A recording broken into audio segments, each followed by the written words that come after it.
اچھا گائز، اگر آپ کو تھوڑا سا بتانا چاہوں، میٹ کاکس سب سے بڑی ایکسچینج تھی جو 2011 سے لے کے 2013 تک آپریٹ کر رہی تھی، اور 70% بٹ کوائن کی ٹریڈنگ اسی میں ہوتی تھی. 2013 میں ابھی تک کا سب سے بڑا جو ہیک ہوا وہ میٹ کاکس کا ہوا تھا. اراؤنڈ 850,000 8.5 لاکھ بٹ کوائن چوری ہوئے تھے، اور اس کے بعد میٹ کاکس نے بینکرپسی کلیم کی تھی اور ایکسچینج بند ہو گئی تھی. 2 لاکھ کے قریب بٹ کوائن ریکور ہو گئے تھے اور کیس چل پڑا، اور اس کے بعد وہ سیٹلمنٹ کرنی تھی، اور جن لوگوں کا پیسہ ڈوبا تھا ان کو واپس کرنا تھا. تو ایک ٹرسٹی ہیں، جاپنیز ہیں، این سے نام، نبوشکا شوشکا ایسا کچھ نام ہے اس کا، مجھے بھول رہا ہے بالکل. ان کے حوالے کر دیا گیا as a trustee, as a guardian کے لوگوں کے پے آف کرنے کورٹ آرڈرز تھے.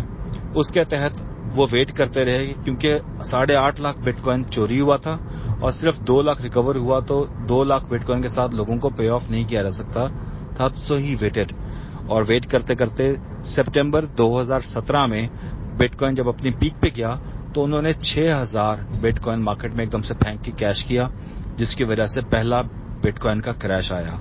اس کے بعد ابھی تک وہ 4 دفعہ 6,000 کا چنک مارکیٹ میں بیچ چکے ہیں، جس کی وجہ سے بار بار بٹ کوائن سٹیبل ہوتا ہے اور پھر بٹ کوائن دوبارہ نیچے چلا جاتا ہے.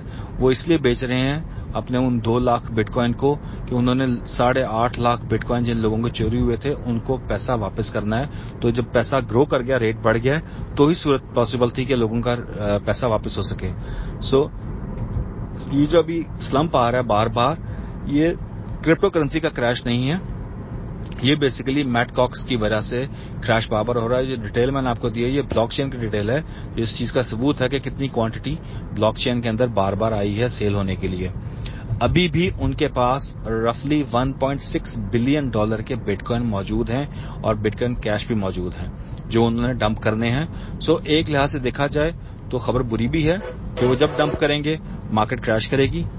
اچھی خبر یہ ہے کہ مارکیٹ کو کچھ نہیں ہوا، صرف سپلائی اینڈ ڈیمانڈ کا تناسب جو ہے، سپلائی بے تحاشا ہو رہی ہے، اس لیے ریٹ نیچے آ رہا ہے اور بہت ساری ویلز دوسری جو ہیں یہ کوائن بائی کر رہی ہیں.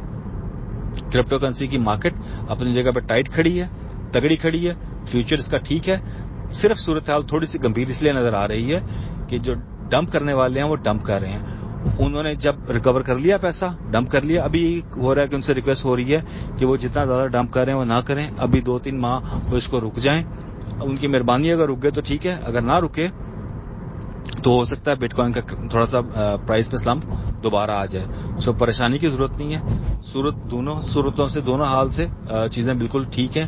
ایک تو جو کرپٹو کرنسی مارکیٹ ہے، it is stable, it is functioning, ٹھیک ہے. KYC کے لحاظ سے ریگولیشنز آ رہی ہیں which is very promising for us being one coiners, کہ حکومتیں جو ہیں اسی ایجنڈے کو فالو کر رہی ہیں جو ویژن ڈاکٹر روجا کا 2014-2015 میں تھا کہ دنیا انونیمٹی اور اس طرح کی ٹرانزیکشنز کے ساتھ نہیں چل پائے گی، KYC ہونی پڑے گی.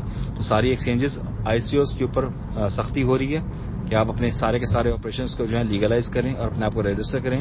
US SEC security exchange commission نے بھی ایک بہت لمبا لیٹر جاری کر دیا جس میں انہوں نے کہا کہ جتنے آن لائن پلیٹ فارمز ہیں وہ اپنے آپ کو رجسٹر کریں. اگر وہ کہتے ہیں کہ وہ ایکسچینج ہیں تو ایکسچینج کی جو لوازمات ہیں وہ پورا کریں. اگر وہ کہتے ہیں وہ ATS ہیں تو ATS کے جو لوازمات ہیں وہ سارے پورے کریں، KYCs کریں. اور ڈبیٹ ایک اور چل پڑی ہے، وہ یہ ہے کہ کیا دنیا ڈی سینٹرلائزڈ سسٹمز کو سپورٹ کرے گی، گورنمنٹ سپورٹ کریں گی، یا دنیا کو سینٹرلائزڈ سسٹم چاہیے. تو ایک لحاظ سے ایکسچینجز بھی سینٹرلائزڈ ہو رہی ہیں ابھی جب KYC ہو جائے گی اور ریٹ ڈیسیژنز ہو جائیں گی، اور ون کوائن تو ہے ہی centralised. So keeping in view all these changes, recent changes which are coming up, it is very promising کہ جس وقت ون کوائن مارکیٹ میں آئے گا تو واحد کمپنی ہوگی جو ہر لحاظ سے وہ لوازمات پورے کر رہی ہے جن لوازمات کو گورنمنٹ سپورٹ کرنے کے لیے تیار ہیں.